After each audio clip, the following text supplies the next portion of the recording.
Bersyukur untuk pagi hari yang indah ini, ada kesempatan yang Allah berikan kepada kita untuk bersekutu, ya, memuji, menyembah, memuliakan Dia.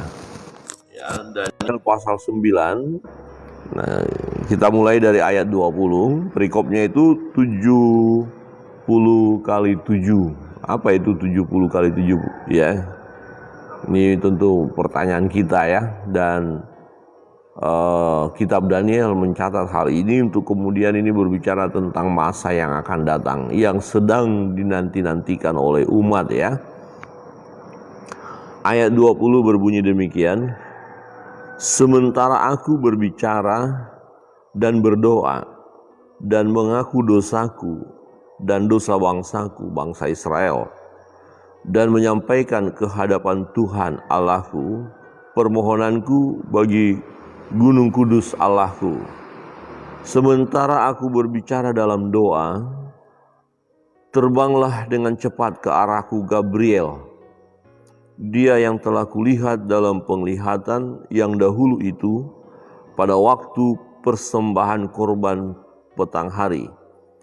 Lalu ia mengajari aku dan berbicara dengan aku, Daniel, sekarang aku datang untuk memberi akal budi kepadamu untuk mengerti. Ketika engkau mulai menyampaikan permohonan, keluarlah suatu firman, maka aku datang untuk memberitahukannya kepadamu, sebab engkau sangat dikasihi. Jadi camkanlah firman itu dan perhatikanlah penglihatan itu. 70 kali 7 masa telah ditetapkan atas bangsamu dan atas kotamu yang kudus, untuk melenyapkan kefasikan, untuk mengakhiri dosa, untuk menghapuskan kesalahan, untuk mendatangkan keadilan yang kekal, untuk menggenapkan penglihatan dan nabi, dan untuk mengurapi yang maha kudus. Saudara yang terkasih dalam Tuhan, nah kita melihat 70 kali 7 masa itu semuanya ya, kurun waktu 70 kali 7 masa. Ya, satu masa sama dengan 1 tahun.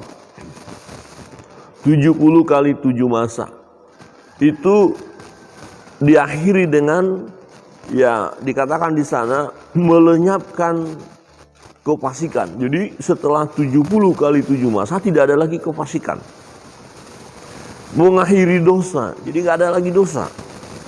Menghapus kesalahan, untuk mendatangkan keadilan yang kekal, untuk menggenapkan penglihatan dan nabi, dan untuk mengurapi yang maha kudus. Jadi di 70 kali 7 masa setelah tergenapi itu, maka keadaan damai.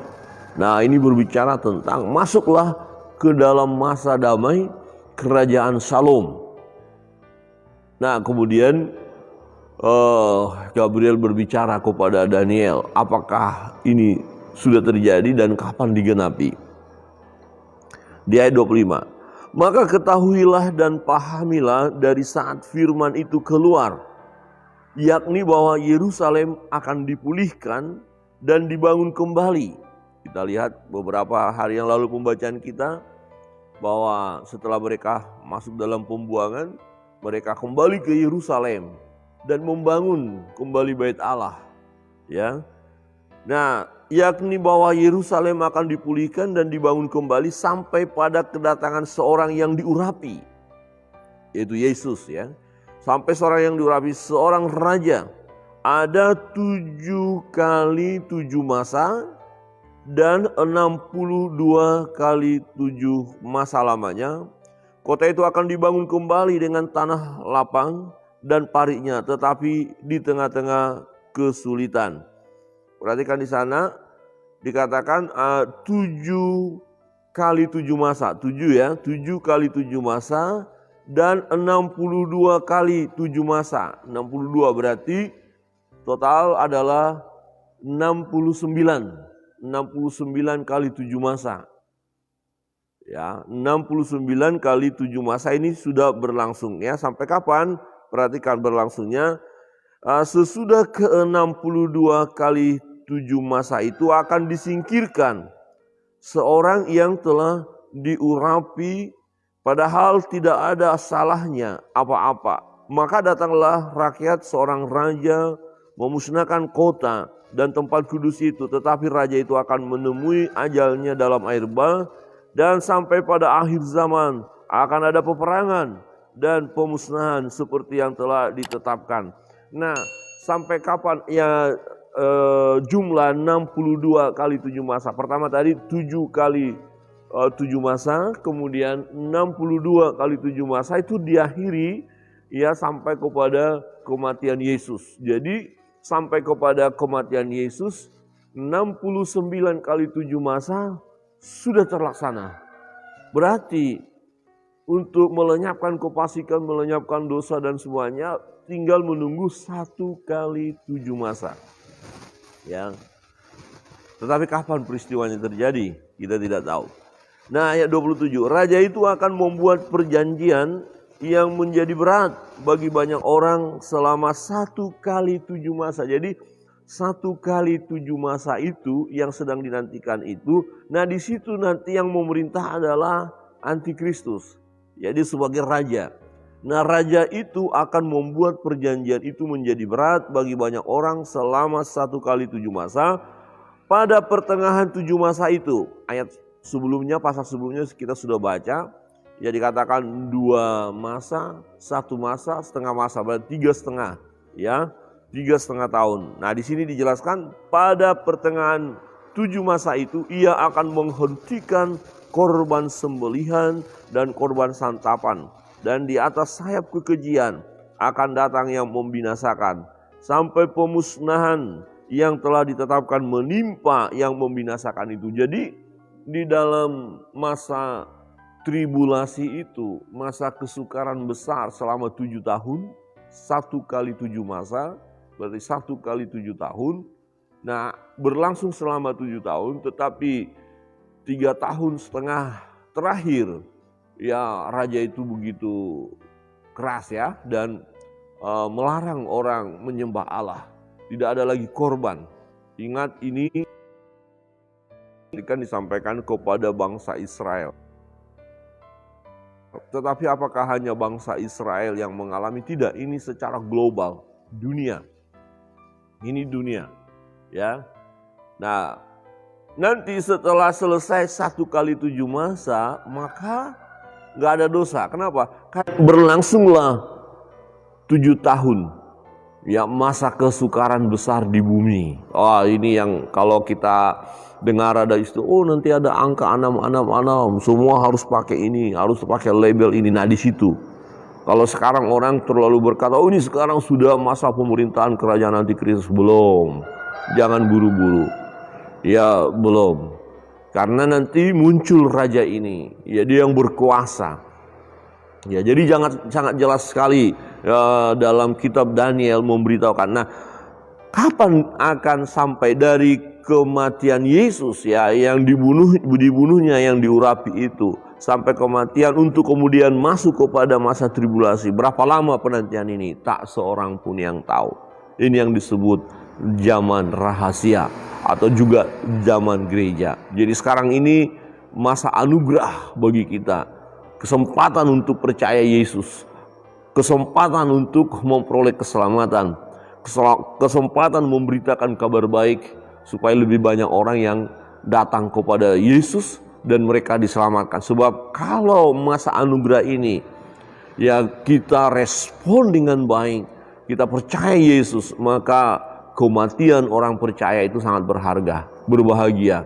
Karena apa? Janji keselamatan sudah ada padanya. Saudara dan saya yang percaya, ya janji keselamatan itu sudah ada dan pasti. Memang sekarang masih berupa janji, karena apa? Karena belum tergenapi. Tetapi janji ini adalah satu kepastian. Ya, barang siapa yang percaya kepadanya tidak binasa, melainkan beroleh hidup yang kekal. Ini ya, yang harus kita pegang. Kemudian pada saat nafiri berbunyi, ya Yesus Kristus datang di awan-awan. Orang percaya diangkat, yang sudah meninggal hidup, dihidupkan kembali dengan tubuh kemuliaan. terangkat dan bersama-sama dengan Yesus. Kemudian ketika Yesus datang, setelah masa 7 tahun itu, di bumi terjadi penderitaan yang hebat. Ya, orang-orang yang percaya kepada Tuhan pada waktu itu akan mengalami penganiayaan yang lebih dahsyat.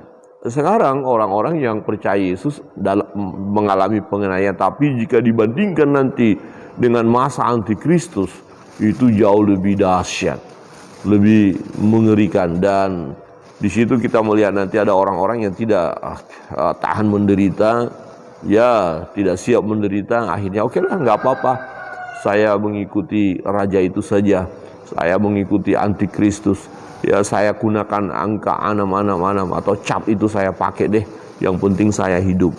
Tetapi akibat akhir bagi mereka yang pakai cap itu, karena di penghujung masa tribulasi ada peperangan besar, perang Harmagedon. Jadi orang-orang yang menggunakan cap daripada antikristus itu akan binasa juga. Bukan hanya binasa mati pada saat itu saja, tapi mengalami kematian yang abadi. Tetapi orang-orang yang percaya pada waktu itu, sekalipun nanti dikatakan ada kepalanya yang dipenggal mati, ya. Nanti kalau kita lihat dalam kitab Wahyu, ya dikatakan roh yang di bawah misbah itu, ya, yang menggunakan pakaian putih itu berkata kepada Tuhan, berapa lama lagi, ya. Dan Tuhan katakan apa? Menunggu sampai genap jumlah orang-orang yang martir, yang mati syahid. Jadi masih ada kepala yang sedang dinantikan untuk dipenggal. Wah, ini ngeri, ya, supaya genap. Jadi jangan takut jika ada penderitaan, ada kesusahan yang kita alami saat ini. Jangan takut, karena ketika kita sudah percaya Yesus, oke, bisa saja kita mengalami kematian secara fisik. Tetapi Tuhan katakan orang yang mau kehilangan nyawa demi mempertahankan imannya, dia akan mendapatkan hidup itu. Jadi kita tetap setia. Bersyukur Bapak Ibu Saudara yang terkasih dalam Tuhan, dalam kitab Daniel jelas sekali. Nah, memang akhir-akhir ini terlalu banyak orang terburu-buru, ya, mengatakan bahwa ini sudah masa kepemimpinan antikristus. Ya, lihat semuanya pakai lambang. Di dalam vaksin disuntikan chip yang melambangkan itu adalah milik antikristus. Itu terlalu terburu-buru, ya. Terlalu terburu-buru, sebab dalam kitab Daniel ini dalam satu rahasia yang luar biasa, ya, masih kita nantikan raja yang memimpin yang sangat bengis itu, dan belum tiba waktunya. Sebab jika memang sudah tiba waktunya, ada pengangkatan. Saudara yang terkasih dalam Tuhan, kita melihat hanya diberikan memang tanda-tanda, ya. Maka dikatakan, nah, dan sampai di ayat 26 bagian B, dan sampai pada akhir zaman akan ada peperangan dan pemusnahan seperti yang telah ditetapkan. Jadi, ya, perang akan terjadi. Baru-barusan ini kan hangat, ya, Rusia dengan Ukraina. Lihat, itu masih ada lagi nanti peperangan. Bangsa-bangsa melawan bangsa-bangsa, bahkan suku-suku bangsa, bahkan dalam keluarga, ya, dalam keluarga terjadi perpecahan. Ya, mungkin satu orang percaya Yesus, kemudian karena orang ini percaya, maka keluarga yang lain sangat membenci, kemudian dianiaya, bahkan tidak segan-segan membunuh, padahal itu keluarganya. Mungkin anaknya sendiri, dia bunuh itu anaknya. Wah, ini luar biasa, bukan? Nah, itu tanda-tanda. Jadi salah satu dikatakan apa? Kasih seorang kepada yang lain semakin dingin. Kita lihat saja. Tanda-tanda ini kan sudah nyata, ya. Ya, tetapi jangan kita langsung terlalu terburu-buru berkata, ini sudah masa pemerintahan antikristus. Belum. Tetapi roh antikristus sudah merajalela. Jadi orang-orang yang tidak percaya Yesus, ya dikuasai oleh roh antikristus ini sudah bekerja, ya, melakukan segala sesuatu untuk kekacauan, untuk melawan Allah, melawan Tuhan. Jadi orang-orang yang melawan Tuhan, yaitu dikuasai oleh roh antikristus, kuasa kegelapan, kuasa si jahat. Bapak Ibu Saudara yang terkasih dalam Tuhan, hari ini kita bersyukur dalam kitab Daniel pasal 9, kalau kita lihat sebelumnya pasal 8 berbicara juga tentang hal ini, bagaimana kerajaan-kerajaan di dunia ini silih berganti sampai pada nanti raja di atas segala raja yang memerintah, yaitu Yesus, masuk kepada kerajaan damai. Kita bersyukur sebagai pengikut Kristus, kita percaya bahwa kita akan memerintah bersama dengan Tuhan. Dikatakan Yesus datang kedua kali memerintah bersama dengan saleh-salehnya, bersama dengan orang percaya pada zaman gereja ini yang nanti diangkat, kemudian akan turun ke bumi untuk memerintah bersama dengan Yesus Kristus Tuhan kita.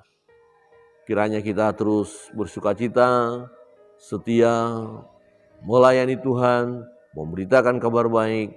Selagi kita berada pada zaman anugerah ini, jangan kita sia-siakan anugerah Tuhan. Kesempatan yang baik, kita mengabarkan kabar sukacita supaya lebih banyak orang yang percaya Yesus dan mereka memperoleh keselamatan. Tuhan Yesus memberkati kita semua.